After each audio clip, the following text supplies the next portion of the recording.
You are listening to Parliament Matters, a Hansard Society production supported by the Joseph Rowntree Charitable Trust. Learn more at hansardsociety.org.uk/pm.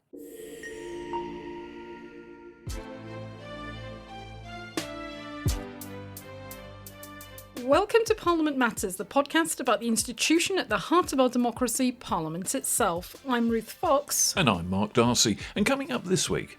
Battling the chaos. Parliament braces itself against Hurricane Trump.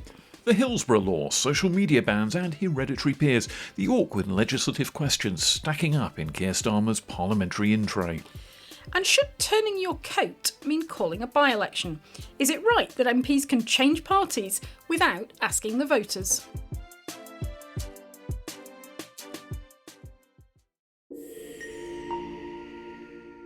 But first, Ruth, it's been, to put it gently, a dizzying week in not just British but in world politics with, as you described it just now, Hurricane Trump blowing against all the foundations of the post-war order. Is Britain really going to still be an ally of the United States if it does go in and seize Greenland? Now there's a deal, possibly. There is the concept of a deal over the future of Greenland, apparently, and nobody knows what's going to happen next, because it's entirely possible for this president to wake up and decide to do something completely different to his last announcement and just present it as all part of his art of the deal brilliance. So what you've got is a situation where the certainties that have shaped the post-war order for Britain, basically the military alliance with America, NATO, Atlanticism, all those dominant currents in British foreign policy, security policy, nuclear policy, have just evaporated. Nobody knows what's going to happen next with American policy. Nobody knows whether we're going to be left bobbing in its wake or totally alienated by it. And Sir Keir Starmer has to get up in Parliament every week and try and keep things calm. And this week, I think the strain was beginning to tell. Yeah, well, he made, didn't he, the most outspoken statement against Trump, the clearest statement against him, making clear that he was opposed to the tariffs. This was not how you treat allies, that Greenland, it was a matter for the Danish government, the Greenlanders themselves. And I don't think we've seen a British Prime Minister speak out in quite such strong, clear terms against an American president for quite a long time. Possibly it might be Vietnam. I mean, I'm trying to... I suppose it's Margaret Thatcher on Grenada. Yes, Ronald Reagan. But that was a blip rather than a long-term thing, I think. So there's that. I did think he missed a trick. I think he should have made what was a press briefing in Downing Street. He should have made that in the House of Commons, in the chamber. I've banged on a number of times on this podcast about how the Prime Minister should use the bully pulpit of the dispatch box in the House of Commons. And I think doing it with the backdrop of the Commons, doing it with a sense of unity among MPs and backing him, requiring, effectively forcing the other party political leaders to roll in behind him and make statements of support. And most particularly Nigel Farage and Reform, who are in a somewhat awkward position, since Nigel Farage is, at least in the public mind, rather stapled to Donald Trump. Yeah. But he was pretty clear this week in his opposition to Trump's approach. So he would have had to essentially have put that on the record in the chamber of the House of Commons and stood up there in the back of the chamber addressing the House. So I think he missed an opportunity there. And it's a long-running issue about making statements to the press rather than to the House. There's also, those kinds of press briefings are very much, they give that sense of emergency. On urgency, we all remember, of course, them from COVID.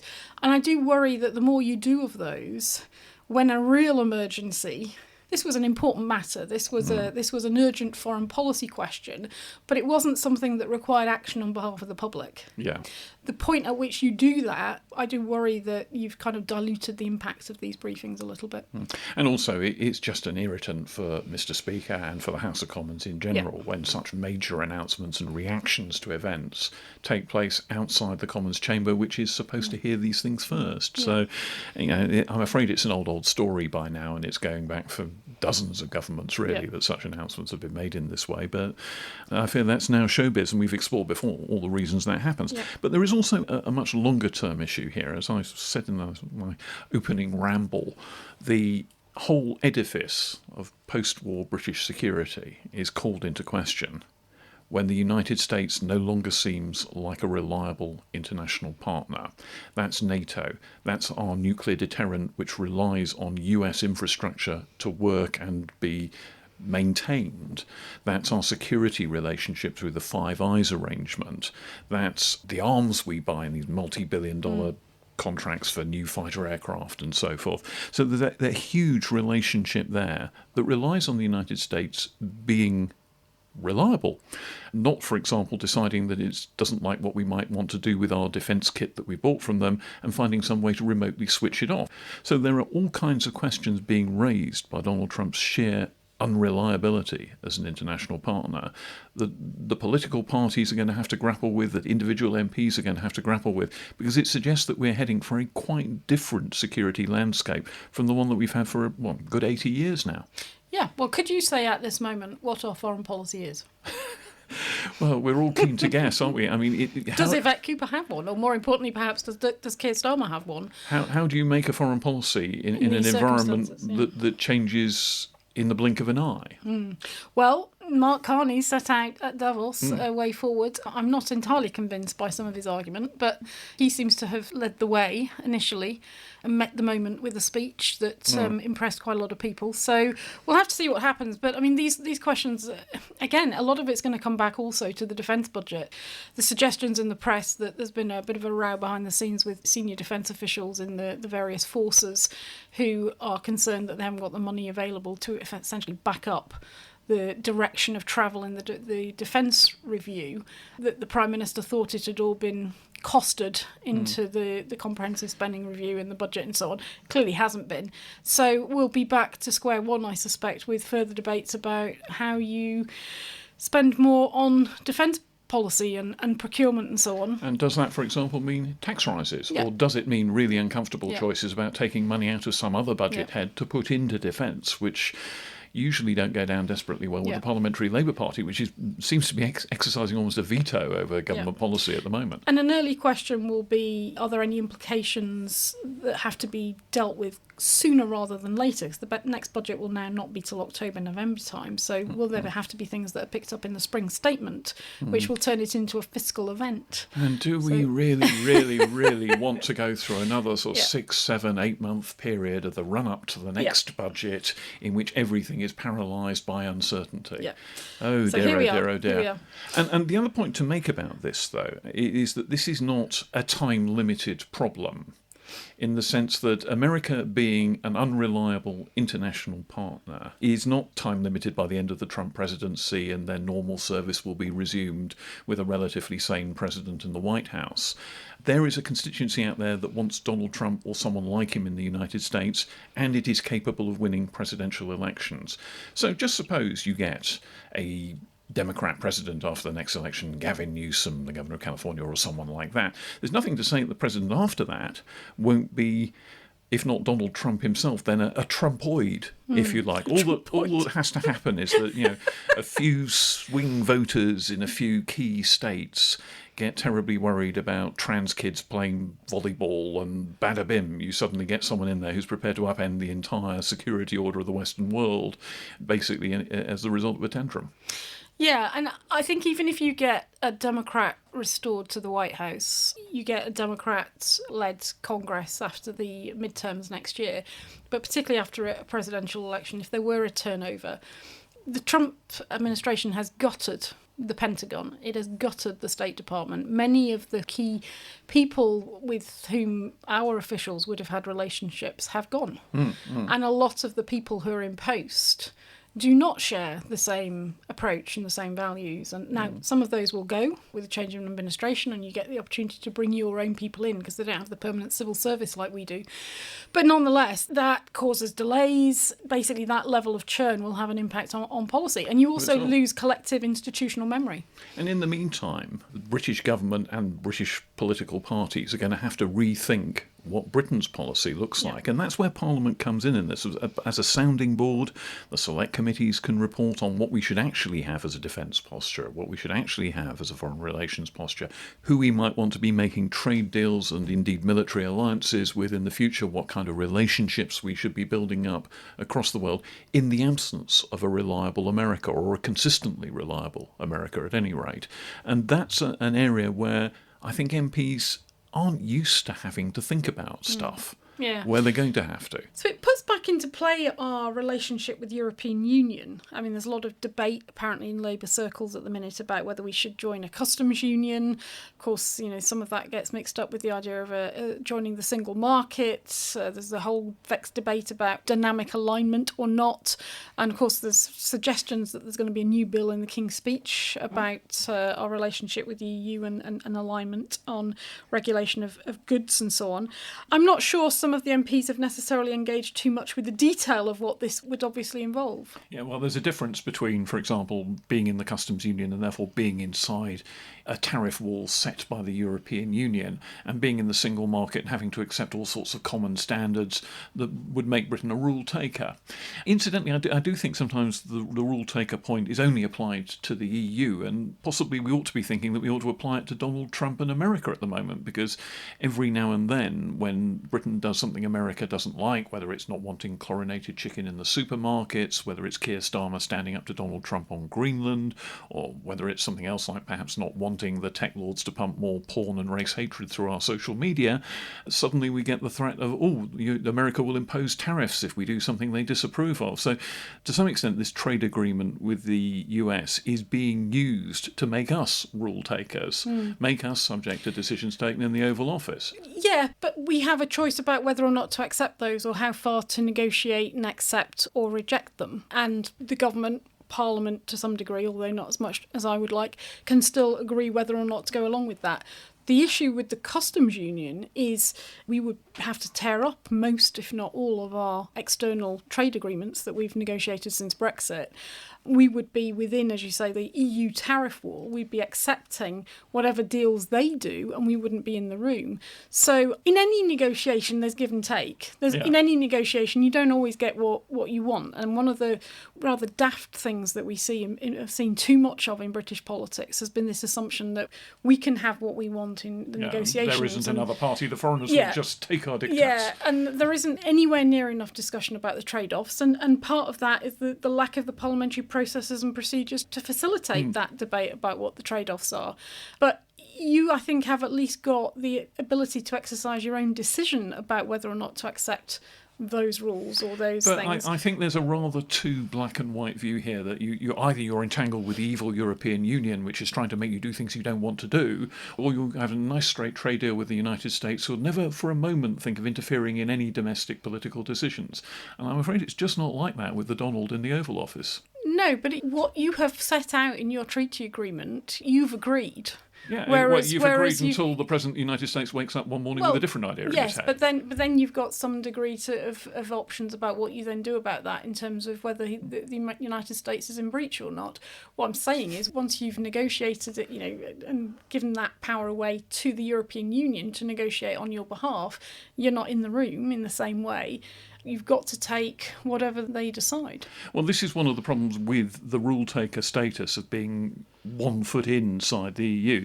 To be honest, I think that full EU membership would be a better option than being an outside rule taker, which is not to say I'm saying let's rejoin the EU. What I'm saying is that I think actually full membership at least puts you at that table. But we are where we are, aren't we? I mean, we are where we are. That ship has sailed. I mean, nobody wants to reopen that Pandora's box in Westminster, I'm sure. Let's not. Well, I say that nobody wants to. I'm sure the Liberal Democrats do, and maybe the Greens. Yeah, but also the other thing to think about in all of this is, yes, okay, there may be some people thinking that customs union is a better option, but actually I think you might as well roll out the red carpet for Nigel Farage on that score. Has the opinion of the country changed? Well, there are polls that suggest that, but there are polls that suggest lots of things that don't necessarily stick when push comes to shove. So and those polls don't show what would happen if you had to accept the single currency or you were accepting, free movement again. So we would not be going back on the same terms as before. Absolutely. And once you get into the detail, as ever, the devil is there. Yeah, indeed. One area where it's already clear marked that there is tension between us and the United States government, because they are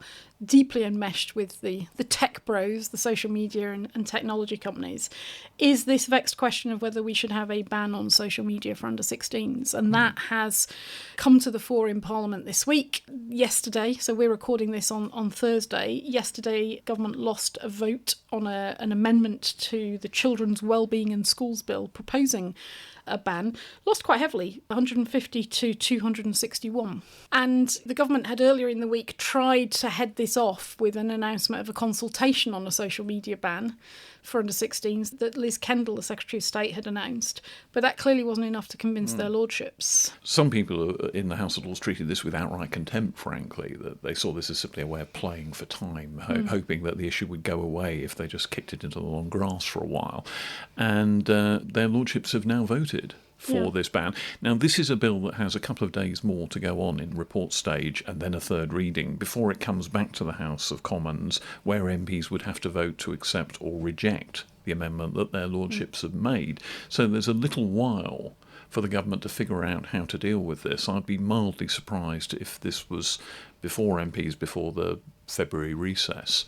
So we're looking at a few weeks at least in the future. So the government's got a chance to gather itself.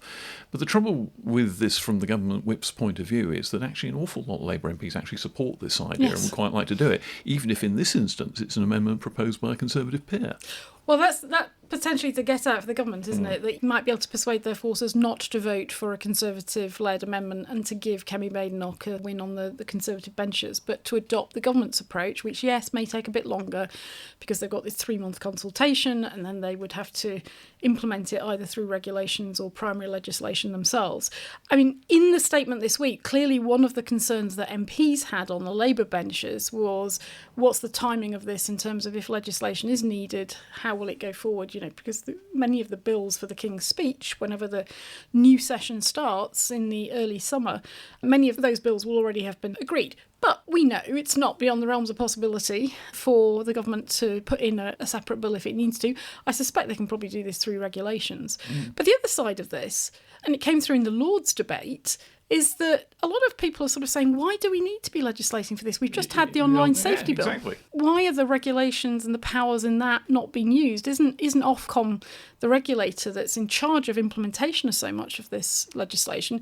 Isn't it a bit asleep at the wheel? Those are my words, but a bit too laid back about all of this. Of course, there are people who will argue that a blanket ban like that is the wrong way to go anyway, and that maybe younger people should have some ability to kind of dip their toes into the world of social media before being exposed to the full spectrum, the full horrible spectrum sometimes of what's available on it at the age of 16. Maybe a bit of training would be the way to go. Yeah, I mean, in the Lords, of course, Baroness Kidron, who is somebody who's campaigned on this for a very long time, got a background in media, she has made clear that she doesn't support the amendment because she thinks the Online Safety Act is the way to go, that the powers are there, that they've had extensive legislative process around it, that they had pre-legislative scrutiny, and what needs to happen is they get on and implement it. And it's also a view shared by some of the campaigners who think that in practice it's just not implementable. Yeah, it sounds attractive and simple, but in detail it doesn't work, is the claim. But of course we've got the example in Australia. So, and this is, I think, partly why the government wants a consultation on it, because they want to look at how Australia has dealt with it in the first few months following its implementation of the ban, and to see whether what sounds good on the face of the tin actually works. Advance Australia fair.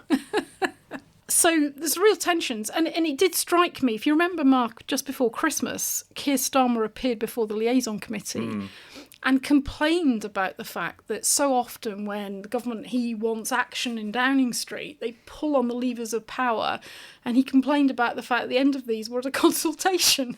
And here we are. Bada bim, now they're holding a consultation. They've sprung into action and they've launched a consultation.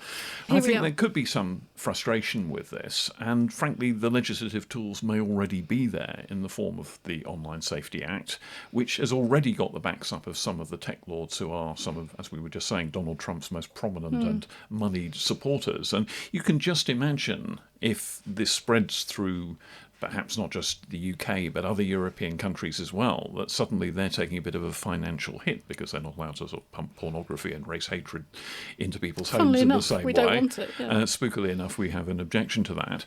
You can just imagine Mark Zuckerberg or Elon Musk or other figures storming into the Oval Office and demanding that Donald Trump pull the trade deal, or take some other action to coerce us back into allowing them that, all in the name of free speech. But on the other hand, free speech was what Elon Musk used to justify Grok being able to do this horrible thing about nudifying photographs.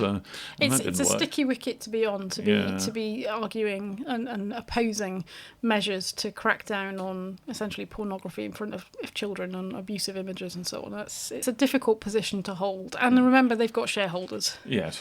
And shareholders are parents. But it's worth us perhaps just fleshing out Lord Nash's amendment, because it is he in the House of Lords, Conservative peer, who's brought this proposal forward that's going to bring it to a head in the Children's Wellbeing and Schools Bill.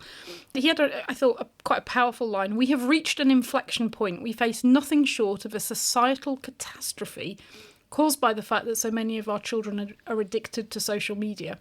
So his proposal is to raise the age limit for access to social media to 16, to require social media companies to put in place effective age assurance systems. So at the moment they have to do it, I think, for 13, but it's regarded as a not particularly effective measure. And direct the Chief Medical Officer to prepare and publish advice to parents and carers on the use of social media by children. So in effect, to launch a major public awareness campaign. And they'd have 12 months to implement all of this, so it's a fairly short timetable. The interesting thing on the vote was that the government, there were 150 peers turned out on the government side. There were a few crossbenchers voted with them and so on. But the Labour Party has got 230 peers in the House of Lords. So there are a lot of Labour peers did not turn out in that vote. And that's a feature that we're seeing quite regularly. I think that they've got a problem with this, precisely because an awful lot of people support it. And it's the kind of measure that a lot of concerned parents will think is absolutely necessary, and it will speak to them. So if Labour want to do something along these lines, they probably either got to be able to do it through the powers available to them, as we were saying, in the Online Safety Act, or they've got to have a bill in the King's Speech, and they've got to fast-track that. Otherwise, I think Labour MPs, who will doubtless in due course be asked to vote this down in a 45-minute ping-pong session in the Commons, will be saying to their whips, I'm going to be paying a price for voting against this. This is going to be used in evidence against me. What's our answer to that? And it had better be a convincing answer. Because it's well worth noting that a lot of Labour MPs elected in 2024 are already behaving as if they think they're going to be out at the next general election. One term and gone. One term and gone. And that, in a way, is quite emboldening for some of them. They might as well live a brief, glorious, brave life rather than sort of cower behind the whip's instructions. Yeah. So I don't think that the Parliamentary Labour Party, for all its huge numbers, is that controllable by the government at the moment. Well, one of those MPs may well be my own MP, Josh Dean, the MP for Hertford and Stortford, who, I think I've said before on the podcast, I nearly fell off my chair when I realised that Labour had won Hertford and Stortford, which has always been a dyed-in-the-wool Conservative constituency in my lifetime. And Josh was raising, I think, an important point in this debate as well. How does all of this issue around a social media ban for under-16s fit alongside votes at 16? What is the direction of travel? What's the consistency of policy? Can you really go into a general election campaign where so much of it is now, a lot of digital campaigning? We saw at the last general election, there's a lot of it going on, but it's not yet been pivotal in terms of the outcome. But it feels like we might be heading in that direction. But a lot of campaigning is going online. A lot of the parties are spending a lot of money on digital campaigning. Are we really saying in the run-up to that at 16 that young people can't have access and shouldn't see any of it? In which case, how are we going to do public education campaigns? How are we going to do general election engagement with young people in the run-up to it? So some important questions that have got to be resolved, and presumably Liz Kendall may hope that these come through in the consultation. And not least, of course, there are also questions about enforceability. Can tech-savvy VPN. young people use their virtual personal networks, etc., to get round the ban, to finesse it, steal mummy and daddy's passwords? Even I can manage a VPN, so I'm pretty sure most teenagers can crack it quite easily. Quite. When in doubt, ask a teenager to solve your tech worries. That's usually my approach, yes. Well, Mark, shall we take a quick break and come back and discuss some of the other of the government's legislative headaches that are stacking up in Keir Starmer's intro? There are quite a number. But before we go, listeners, one for you. If you're enjoying the podcast, as ever, can you please help us spread the word? Forward the information on to your friends, your family, your work colleagues in particular. They can find Parliament Matters for free on all the usual podcast platforms, Apple, Spotify. We're also on YouTube, with a growing audience there. And if you're a super fan, or you're concerned about the state of democracy and want to support what we do, because, well, like Mark and I, you think Parliament matters, then you can help us by joining the Hansard Society or making a donation at hansardsociety.org.uk. There's also a link in our show notes on your podcast app. We receive no public funding from government or parliament, so our independence and our impact depend entirely on the support of our members and donors. So if you're able to, please do consider joining the Hansard Society community or making a donation at hansardsociety.org.uk to help keep Parliament Matters going. See you in a minute. And we're back. And Ruth, as we were saying, there's quite a few things piling up in Keir Starmer's parliamentary in-tray, if you like, difficult legislative conundrums of different kinds. For a start, this week in the Commons began with the government pulling the report stage consideration of the Hillsborough Law, the Public Authorities Accountability Bill, which is designed to impose a duty of candour on officials who are talking to public inquiries and official investigations into various kinds of disaster, so that they are required to tell the truth and in trouble if they don't. They have to give the truth, the whole truth, nothing but the truth, or face possibly considerable consequences if they don't. And that was shaped, of course, by a whole series of scandals where officials had turned out to be less than candid, Hillsborough being just one of the examples. Yeah, and we talked about this quite a bit on the podcast last week. So this Public Office Accountability Bill, it was due to be considered back in the Commons earlier this week. On Monday, and it got pulled. Be clear, the bill has not been pulled. They pulled the consideration of the next stage, so there's report stage and third reading. And they'll look to reschedule that. Of course, it was the second time in 2 weeks that it had been pulled and rescheduled. So we await. Not a good sign, you might say. we await what happens. I mean, essentially, as I understand it, there's a bit of a standoff with the security services who are concerned about the implications of this. And basically, the government has not been able to agree on the wording of how the duty of candour applies to the security services, not been able to agree on the wording with the campaigners, with the families of groups like the Hillsborough campaign and the Manchester Arena bombings. So who knows what happens? I mean, if they can't agree on wording, what do you then do? I mean, it's very clear that some of the campaigners around this in Parliament, on the Labour benches, Ian Byrne, the Labour MP from Liverpool, foremost among them, are not going to settle for anything that they regard as a sort of watering down on the original proposal. So, and it would be quite a thing for the government to actually just drop this bill altogether. Yeah. This was a signature promise. This was one of the big ticket items that they were offering to the electorate, which had Keir Starmer personally signed up to it. So it's a very, very difficult thing for them to drop this. But the alternative is that they possibly face an amendment they don't like being forced on them. And then what? So the government's between a rock and a hard place at the moment. Absolutely. And we talked last week about what does this tell us about how policy making, policy development is done prior to legislation landing in the House of Commons. But here we are. Another one we talked about last week, Mark, is the Chagos Islands Bill. But there were a few interesting developments, and we've had a listener's question about that. So I think that's possibly worth exploring. So we said that peers had amended the Chagos Islands Bill and were sending it back to the House of Commons with some quite big changes to it that they wanted the Commons to consider.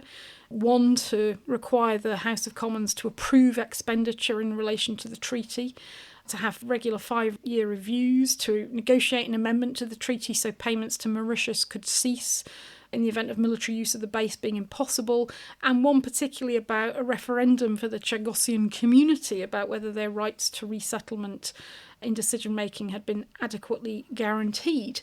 Now, interestingly, what happened is that the Deputy Speaker ruled that 3 of the 6 amendments that the peers had sent back engaged what's called House of Commons financial privilege. And so not only couldn't be voted on, they couldn't be debated either. Yeah, and financial privilege of the House of Commons is basically MPs' assertion that they, not peers, control the purse strings. Yeah. that they can vote to spend money or impose taxes, and peers just have to rubber stamp their decisions and don't get a voice in that side of the operation. And that's a principle that's been running for hundreds of years now. Yeah, and it's fundamental to how Parliament operates in terms of financial matters. So it's, I suppose, what you call the special right of the House of Commons to decide public taxes and public spending, to assert their right as the elected House. Now, it's quite common for at the start of the debate at this stage for amendments to be formally identified by the speakers when Lord's amendments come forward as to whether or not they engage financial privilege, and therefore whether they've got to be effectively sort of set aside and discounted. One of the big ones, obviously, this idea of conducting a referendum of the Chagosian community clearly had financial implications. There was another one about laying before the House of Commons for its approval an estimate of the expenditure that was anticipated to be incurred. Basically, the Deputy Speaker said, well, these engage financial privilege. But then there was a second element, which was that standing orders also require the Speaker to declare if he is satisfied that a Lord's amendment imposes a charge on the public revenue and is not covered by a money resolution. And so you get into quite a tangle there. The slight difficulty here is that quite a lot of Lord's amendments that get passed, all sorts of bills, have some level of financial implication about them, and the Commons kind of overlooks that. But on this particular one, they've decided, bada bim, financial privilege. It's a bit like sort of playing your Joker. Yeah, and that's often a point of contention between the two houses, because the Lords feel that it's quite constraining, and there's sometimes a bit of disagreement about whether or not it really is engaged, financial privilege is engaged, or whether, you know, the money resolution stretches as far as it does to allow the Lords' provisions or not. And essentially, the Speaker certified that it didn't. It didn't, and they need a new money resolution, and they're not going to get one. And so, in practical terms, what happens here is that the message the Commons sends back to the House of Lords about these amendments is that the Commons does not accept these amendments because they engage financial privilege. Now go away. I added the last bit myself. Yes. But yeah. Well, shall I give you the official line? So the message that will be sent back from the Commons to the Lords is, in relation to two of the amendments, because the Lords' amendments would involve a charge on the public funds, and the Commons do not offer any further reason, trusting that this reason may be deemed sufficient. Pleasingly 17th century turn of phrase there, but that's the Joker they played. Yeah, and then another one in relation to one of the amendments was because the Lord's amendment would affect the Commons' arrangements for authorising expenditure. So essentially the House of Lords making provisions that would affect how the House of Commons would deal with expenditure, and basically saying that's none of your business, that's for us to deal with. So similarly, we trust that no further reason is needed, and we trust that this will be deemed sufficient. So that's typically the language that's used. There's nothing unusual there. So the Commons' reasons go back to the Lords. And what do the Lords do? Well, the Lords' companion says that where the Commons disagrees to a Lord's amendment because of financial privilege, the Lords do not insist on their amendment, but they can offer amendments in lieu. So they can come up with some slightly different version of the same proposition, shift a comma here or there. I think it might require more than a comma. I think it might require some creative thinking around how you impose requirements on the government that perhaps don't involve money. Yeah, I suspect there are people in the House of Lords who will want to keep this rolling a little bit longer, yes. Partly because every time you have a go-round on this bill, it's a little bit more political pain inflicted on the government, and the Conservatives certainly will want to do that, as well as being, in principle, as they are now, at any rate, opposed to this bill. Of course, they've been saying, we've always been against this bill, when actually the Chagos deal started its gestation, at least, under the last Conservative government, and the bulk of the negotiations over it took place under the last Conservative government. They're saying now that they wouldn't have come up with this deal, and the final deal reached is not one they approve of, but all the same, it is quite possible for the Labour Party to retort when faced with sort of root and branch opposition from the Conservatives. Well, you started this process. Yeah, and also, of course, those who are opposed to it will feel somewhat emboldened by Donald Trump's statements this week, even if, similarly, he also endorsed it not so long ago but has now changed tack. So, again, they'll sort of see how much longer can we keep this going? How much more can we inflict in terms of pain? And is there any prospect that we can keep it going back and forth to get to the end of the session? That's quite a tall order to come up with lots of different propositions to keep this ball in the air, so to speak, between the two houses for such a long time. Yep. And also you get the phenomenon that peers eventually tire of defying the will of the Commons, think that they've pushed this as far as it's going. It's clearly the will of the elected house that this should go through, even though we think it's a complete mistake. And so support for that would tend to ebb away in normal Lords politics. Yeah. Well, Mark, we've had a question from a listener about the Chagos Bill and what we discussed last week that I think is worth unpacking. Just to do a bit of a reverse ferret, what was the issues we discussed last week? So this was the vote at third reading where we talked about the fact that their lordships had got themselves into a bit of a tangle because they'd voted for a motion that essentially passed the bill but regretted that they were doing so. And then there'd been a second vote after that, having won the motion, and they all got themselves very confused and started voting against it when in fact they should have been voting for it. And the Deputy Speaker had to put the motion several times in order for them to align themselves in the way that they should have been voting. And it was all a bit messy. The spectacle of the Deputy Speaker putting the question till they get the right result is quite amusing. And it was quite difficult, I think, for people, well, clearly within the House of Lords to understand what was going on. It was much more difficult for people outside the House of Lords looking on who'd got an interest in this to understand what was going on. And one of our listeners, anonymous sadly, so I don't know who it is, said, I was a bit surprised by your description of the confusion over the passing of the Chagos Bill in the Lords. Isn't there a procedural problem caused by asking the bill's opponents to vote on their second preference, a symbolic regret motion, before they get a shot at their first preference, voting the bill down entirely? How were people who would rather the bill didn't pass and wanted to regret it if it did supposed to vote? Well, I think this runs afoul of Lord's etiquette, which is basically, first of all, if you are going to vote down a bill, you don't just vote nay. You put down an amendment to the motion, and often you will then add a reason. And if you don't do it that way, it's deemed to be, gasp, sharp intake of breath here, discourteous. So, Mark, I consulted my own procedural guru at the Hansard Society, Matthew England, our researcher who follows the Lords quite closely. He said, if a peer wishes to oppose a bill at third reading, then their opposition should be to the question that the bill do now pass, rather than to the preceding motion that the bill be now read a third time. So essentially, once you get to the end of the process at third reading, there's two votes. There's one on whether to give it a third reading and there's one on whether for the bill to pass. Now, when a peer wants to oppose the bill at the passage stage, so they want to reject it, the convention is that they have got to give notice of their intention by tabling a fatal amendment. So changing the word of the motion that this House declines to allow the bill to pass, potentially by adding reasons at the end to explain why. Simply voting against the do now pass motion is considered discourteous to the House. I mean, it's not formally, impermissible.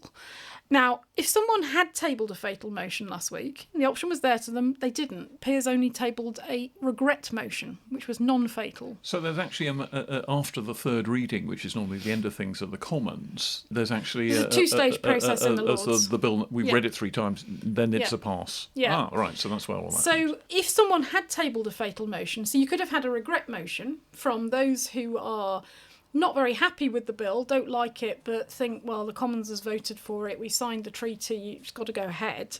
Those opponents who are really hardline about this and do not want the treaty and agreement to go through could have had a fatal motion. For some reason, they didn't table one. Now, you've got to ask yourself why that is, but they didn't. But had they done so, if we'd had both a fatal and a non-fatal motion tabled at the same time, the normal practice is for the fatal motion to be decided first.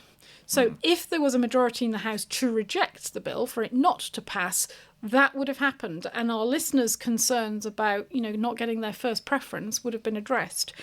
Only if that fatal motion is rejected would you then get to the next vote on the lower level regret motion. I see. So you don't get a chance to say, no, we don't like this bill very much, so we regret it. And then a few minutes later, you get a chance to actually kill it. Yes, you do it the other way. Yeah, it's the other way around. Yeah. So by not tabling the fatal motion, the peers precluded the possibility of rejecting it. So those campaigners who are really annoyed about this and are angry about it need to ask themselves why it was that none of their supporters in the House of Lords tabled that motion, because they could have done so. And maybe they need to pop out and reread the companion to the standing orders, which is the guide to all of this kind of thing.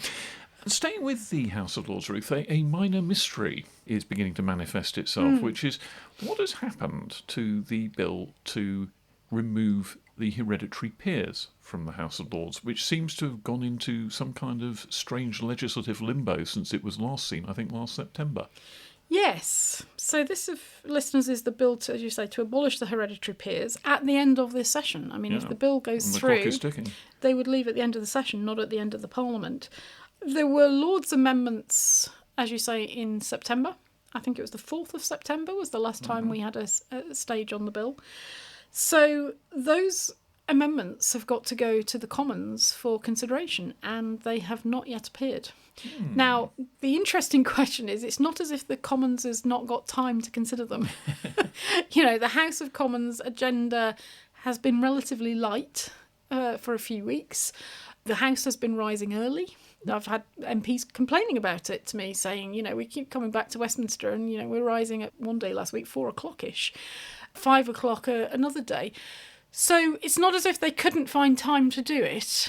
So there must be a political reason why they haven't. I suspect one of the problems is settling a position on the amendments and timing it in such a way that it's not used by peers who are opposed to the removal of the hereditaries, not used as a tool in the House of Lords to create further problems with the government's legislative programme. So I suspect this is a deliberate delaying tactic so that they deal with it once the other Lords legislation that's complicated and that peers might want to amend, once that's out of the way, and then they'll come to this this later. So this is essentially they're just holding back something that they know will be an irritant.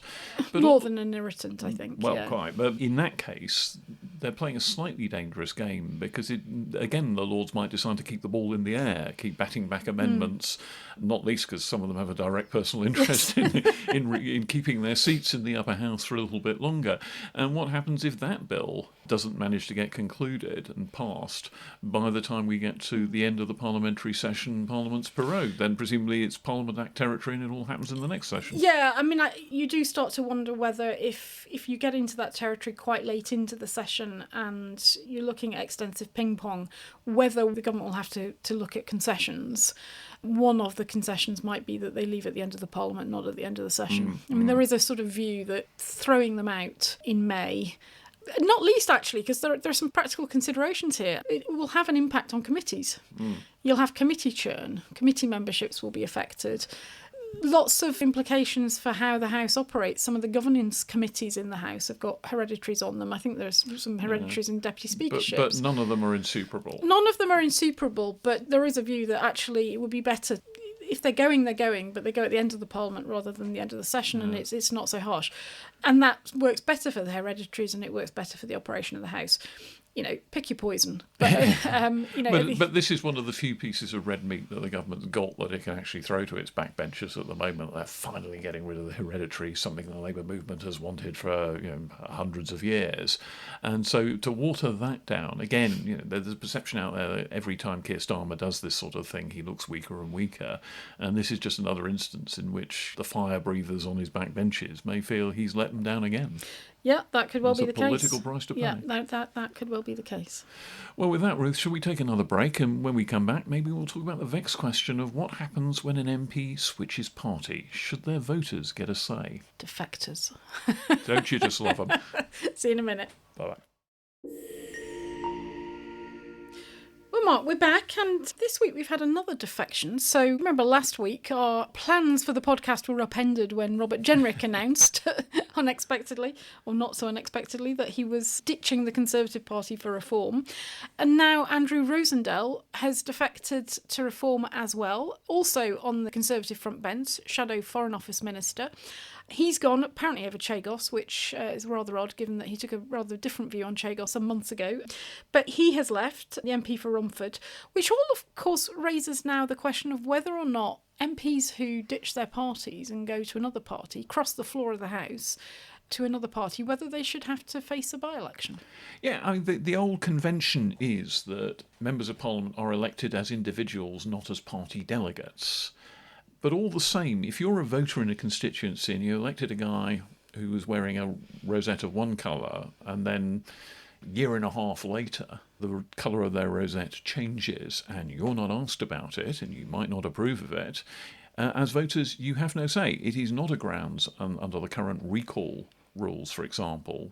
You can't just get up a recall petition and force the MP to fight a by-election. It's entirely the decision of the individual MP whether or not they, as it were, validate their change of party by going back to their voters. They can sit it out. Now, the recent-ish history has a number of examples. Back when Douglas Carswell and then Mark Reckless defected from the Conservative benches to UKIP during the coalition years, both of them stood down and said that they would fight by-elections, and both of them subsequently won their by-elections in Clacton for Douglas Carswell, obviously that's now Nigel Farage's seat, and in Rochester for Mark Reckless. They both won those by-elections quite convincingly. I have a strong memory of Douglas Carswell putting out a very strong statement when he switched parties that he had to take this decision back to, as he put it, his employers, the voters of Clacton, and he did. You look back a little further to the days when the Labour Party had its split and the SDP, the Social Democratic Party, was formed in the early 80s. Roughly a tenth of sitting Labour MPs and one Conservative MP switched parties to the new SDP. Only one of those held a by-election. So you had all sorts of people switching parties, the David Owens, the Bill Rogerses, changing their party colours. But only one of the MPs, Bruce Douglas Mann, in the then South London seat of Mitcham and Morden, actually held a by-election, and he lost. Now, there are those who say that they would have been in a far better position, even if some of them had lost, if most of them had held by-elections and held on to their seats, because it was used in evidence against them that they'd changed parties without reference to their voters. But all the same, it is a decision purely under existing conventions for the individual MP to take. Yeah, I mean, this, I suppose, is an inheritance of the Edmund Burke 18th century philosophy of MPs are representatives, not delegates. Yes, they owe their constituents their judgment, not their obedience, I think is the phrase, or something similar to that. And this sort of argument that we actually, when we go into the ballot box, we put our cross against the name of a candidate, and the party label is on there, the party logo is on there, but you're actually choosing a named individual. I mean, you can go back and forth on this, can't you? I mean, there are good arguments in each direction. There are very few MPs that have got the public profile to carry a seat on their own without the party banner.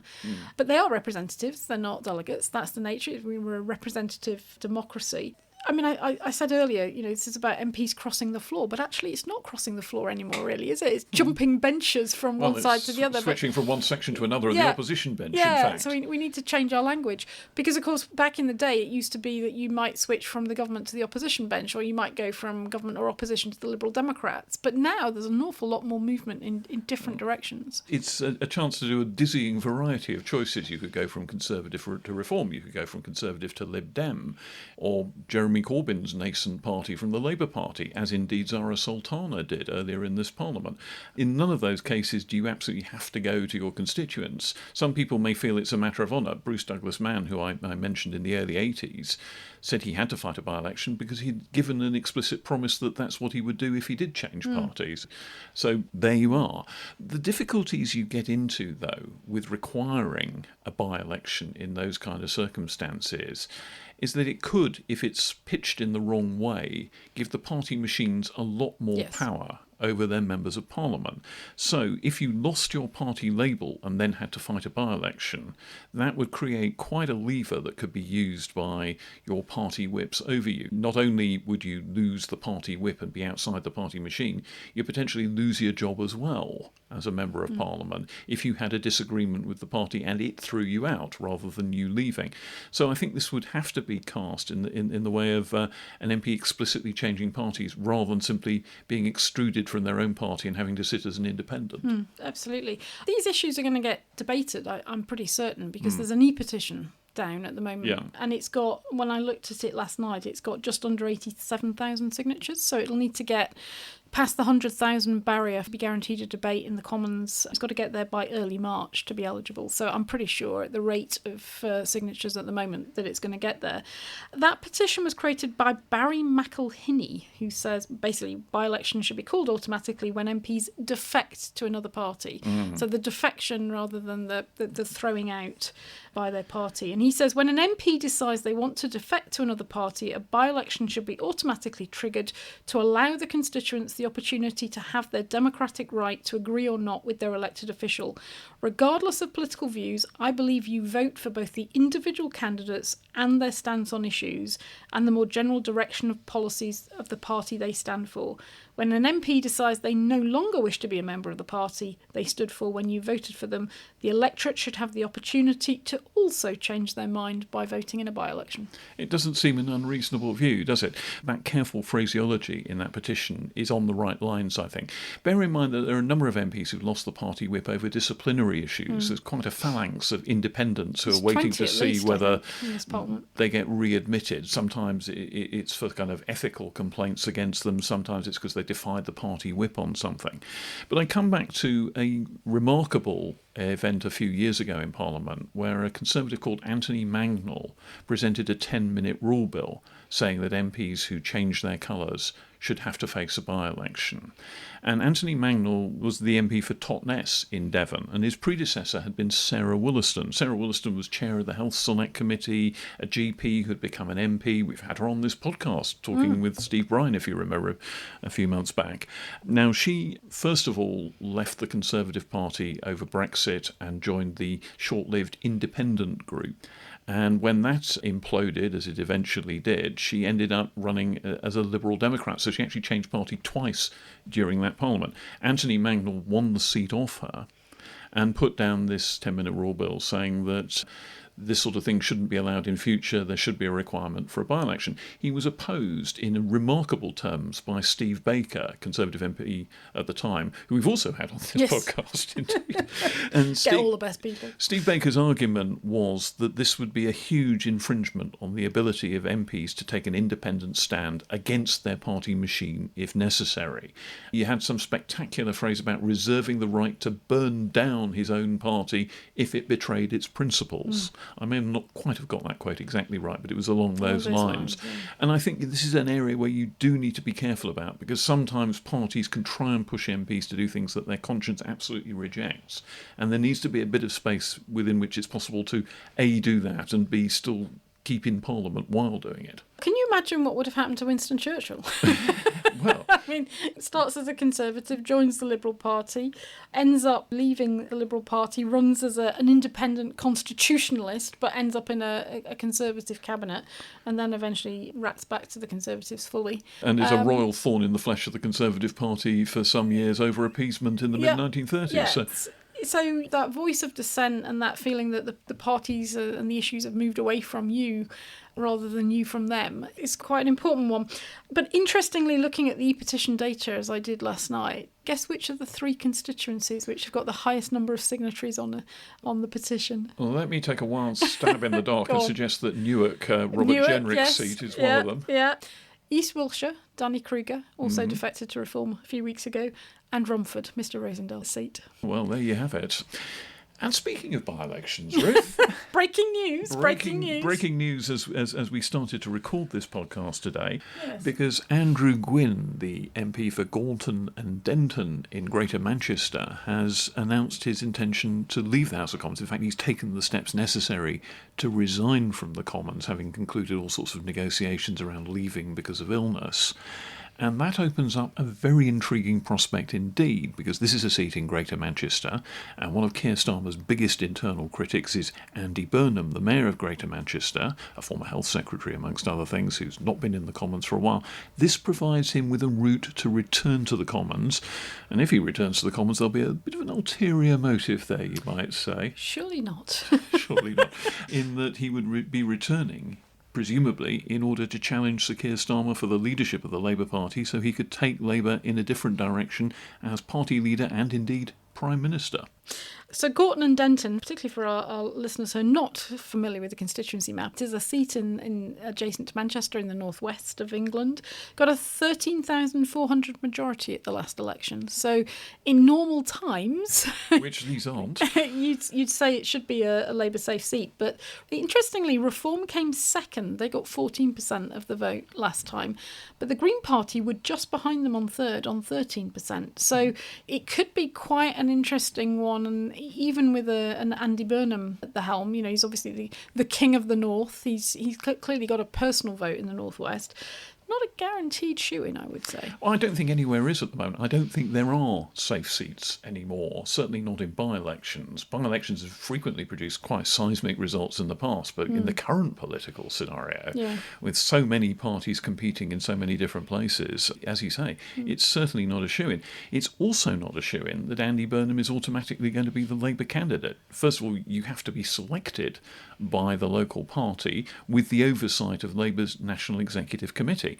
And to do that, the National Executive Committee has to give explicit permission for sitting mayors and indeed policing and crime commissioners to step down from their office and run to be MPs. So if Sir Keir Starmer wanted to block a potential challenger, he could get the National Executive Committee to veto Andy Burnham being the candidate there in the first place.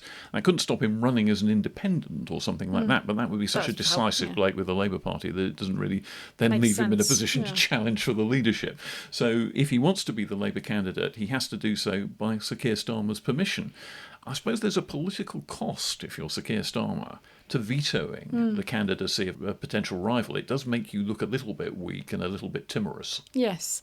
I mean, there's some suggestions that it could be blocked by, for example, introducing an all-women shortlist.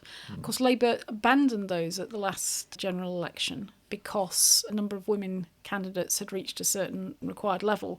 But there's some suggestion that they might be able to introduce them going forward in the future. But that decision has not been taken, and it would look very odd, I would say, to many women. The words transparent ploy appear at this point. Yeah. Yes, I don't think that would be helpful.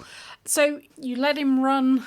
Yes, he's back in Parliament. It's not a guaranteed shoo-in that he's got the support to unseat Keir Starmer. I mean, as we've talked about on the podcast before, he's run for the leadership previously and frankly crashed and burned. And he didn't do very well last September. Well, at one point when he ran for the leadership, this was in 2015 in the leadership election that Jeremy Corbyn ultimately won to become leader of the Labour Party, he was at one point considered to be a shoo-in. He had a lot of heavyweight union support. He had a lot of MP support. Actually, I went through the list of his MP supporters a while ago. Some interesting names there. A certain Keir Starmer, who was a newly arrived Labour MP in 2015, Angela Rayner, Lucy Powell, now the deputy leader of the Labour Party, Nick Thomas-Symonds, another big Keir Starmer ally, was an Andy Burnham supporter in those dog days of 2015 when the Labour leadership was open and he seemed like the man who was going to get it.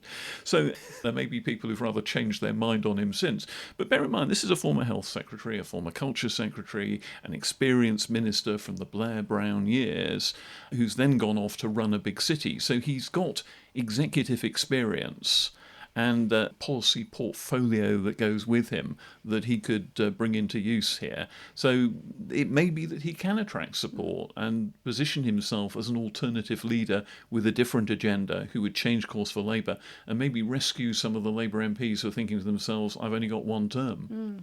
So in terms of the timetable, I mean, this is unclear at the moment, but we have to assume, I think, that they would want the by-election to take place on the same day as the local elections on the 7th of May, because otherwise you're talking about an awful lot more money to have to run the election separately on a separate day. And if you have bad news in the local elections, that probably affects your campaign to retain the seat if you're fighting it later on in the by-election. Yeah, the whips ultimately will decide. I mean, they'll be the ones to move the writ, and I'd imagine we'd know that fairly soon in the next week or so. Pretty rapidly, I think. Yeah. And presumably there'd also have to be a by-election to elect a new mayor of Manchester. Yeah, I don't know what. We'd have to look at the timetable on that, perhaps revisit that in the future. And again, who would be the Labour candidate for that?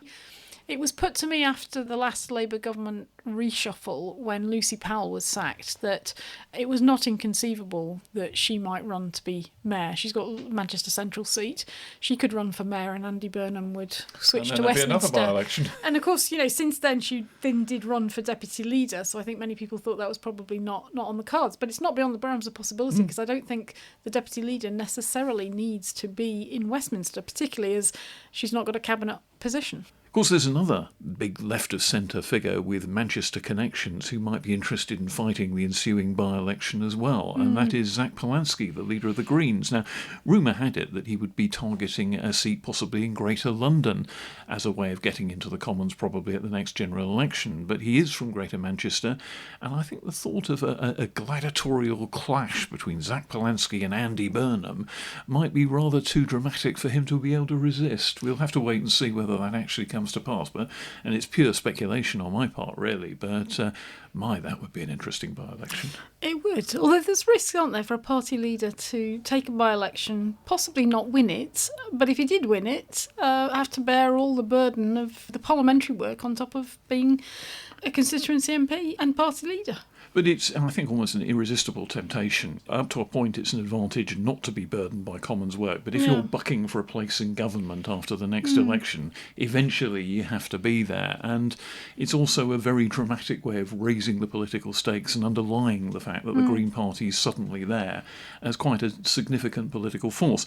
So watch this space, because usually when you have a by-election, there's one big figure maybe seeking to return to the House of Commons in it, Roy Jenkins in Glasgow Hill all those years ago, for example. This time you'd have a gladiatorial clash between two of them. Yeah, possibly. And who the reform candidate would be interesting. Well, yeah. But of course, the risk of having two big gladiatorial figures on the left is you split the vote. And then what? So, we will see. But the outcome of all this musical chairs in Manchester would be Labour having potentially a viable challenger to Sir Keir Starmer arrive in the Commons, which would be, I think, a little bit destabilising, to put it gently. The financial markets don't like the look of this. Andy Burnham has been saying that he doesn't believe that the British government should be in hock to the financial markets to the extent it is. But the financial markets riposte to that is to tremble at the prospect of him potentially becoming Prime Minister a few steps down the road. But, I mean, all it would portend is that if you were to do this, if you were to get in, you're then looking at, immediately after the local elections, weeks of instability, weeks of questioning what's going to happen next. If you then do have a contest, you're looking at several months of instability whilst a decision is made by the Labour Party. You're losing time. Yeah, absolutely. And this Labour government's term is ticking away as we speak.